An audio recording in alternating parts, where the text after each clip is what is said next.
Kunci kesuksesan dan bahagia itu begitu dekat. Mengapa sibuk mencari yang jauh sedangkan yang dekat dilupakan?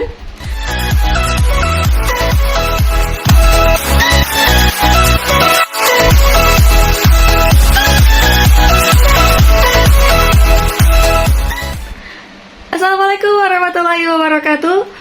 Halo teman-teman semua, apa kabar? Pertemuan pertama dengan saya Novitu Syifa di channel Spoiler Book. Di video pertama ini, Syifa akan membagikan sebuah buku yang berjudul 7 Keajaiban Orang Tua. Wah, tentu ketika kita berbicara tentang orang tua merupakan perantara Allah yang membuat kita hadir di dunia ini. Begitu sangat berarti bukan orang tua untuk kita? Makanya buku ini sangat rekomendasi banget untuk teman-teman baca karena Syifa sendiri udah baca dan Syifa ingin menge-share tentang isi buku yang istimewa ini. Sebelum kita mulai, Syifa akan membicarakan tentang seorang penulis buku 7 Keajaiban Orang Tua ini. Beliau bernama Ustadz Al-Afsy. Nama lengkap beliau yaitu Ustadz Ahmad Al-Afsy. Lahir di Palembang, Sumatera Selatan 17 Mei 1980. Beliau telah lama menggeluti dunia dakwah sejak usia masih belia. Ahmad Al-Afsy kecil mulai kiprahnya sebagai dai cilik.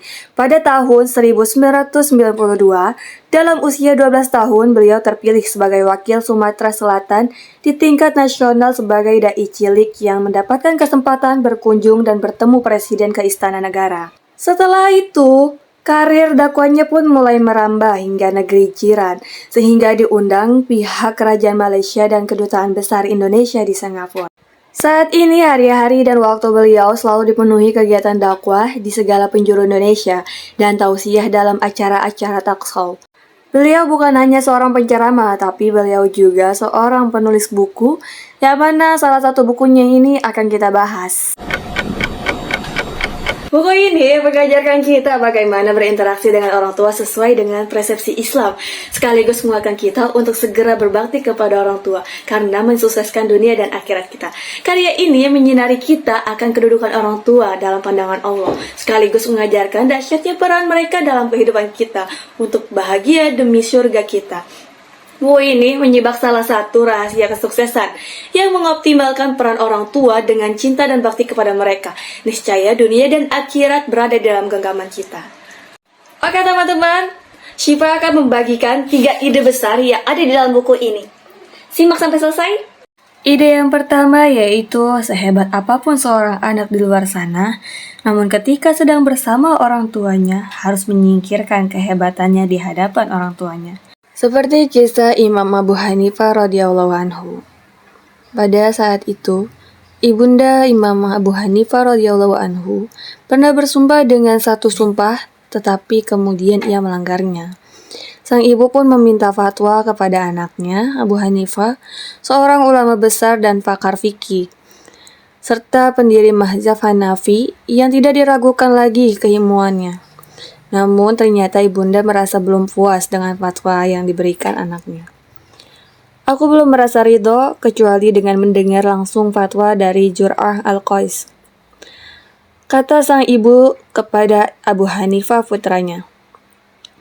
Sejurus mendengar perkataan ibunya itu, Abu Hanifah memahami permintaan syurganya itu. Ia pun langsung mengantarkan ibunya untuk bertemu Jur'ah Al-Qais dan meminta fatwa darinya, namun Zur'ah malah mengatakan, "Wahai ibu, engkau meminta fatwa kepadaku, sementara di depanku ada seorang yang paling alim di kota Kufah."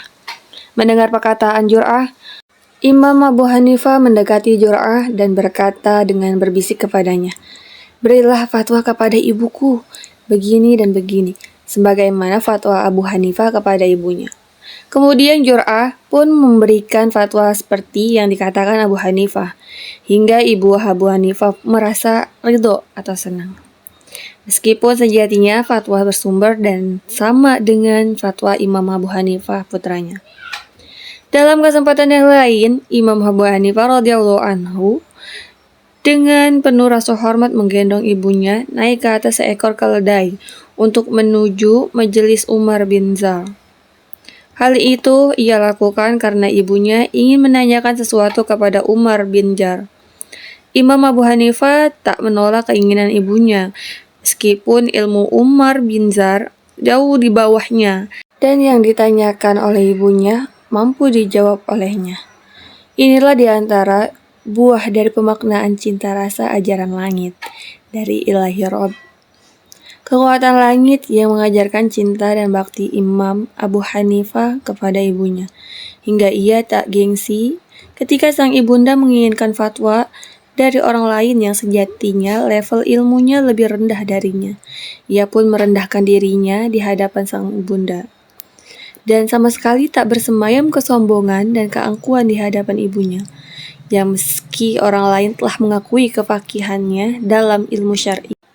Kita ambil hikmah dari kisah tersebut, bahwa kekuatan itu diantaranya lahir dari pemaknaan indah firman Allah Subhanahu wa Ta'ala dalam surah Al-Isra ayat 23, yang artinya, dan rendahkanlah dirimu terhadap mereka berdua dengan penuh kasih sayang.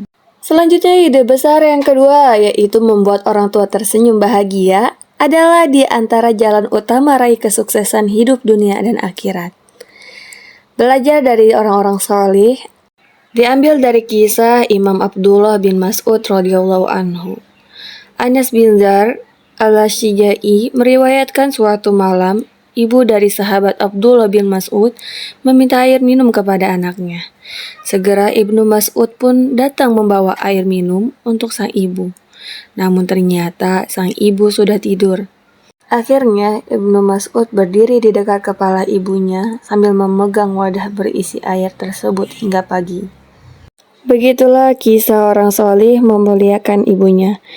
Membuat orang tua tersenyum merupakan kebahagiaan tersendiri bagi seorang anak. Yang ketiga, ide besarnya yaitu tentang keutamaan berbakti kepada orang tua. Karena keutamaan jika kita berbakti kepada orang tua, yang pertama ada persandingan perintah beribadah kepada Allah dengan perbuatan baik kepada orang tua. Yang kedua ada berbakti kepada orang tua setara dengan jihad. Yang ketiga, penyebab masuk surga. Yang keempat, ridha Allah bersama ridha orang tua. Yang kelima, penggugur dosa. Selain kita patuh kepada orang tua, untuk membuktikan bahwa kita cinta kepada orang tua adalah untuk tidak melakukan hal-hal yang membuat orang tua menjadi masuk ke dalam nerakanya. Karena ketika contohnya kita membuka aurat ataupun ketika kita bermaksiat, karena yang nanti akan diminta pertanggungjawaban oleh Allah di akhirat kelak adalah orang tua kita. Karena itu, mari kita hidupkan kembali kecintaan dan penghormatan secara tulus kepada orang tua kita, agar kita mendapatkan surga dunia dan akhirat. Oke teman-teman, mungkin hanya itu 3 ide besar yang Syifa bagikan kepada teman-teman tentang buku 7 keajaiban orang tua. Dan Syifa merekomendasikan teman-teman untuk segera baca buku ini sampai selesai. Oke teman-teman, saksikan terus channel Syifa di program Spoiler Book dan komen di bawah ini buku apa yang akan kita bahas berikutnya.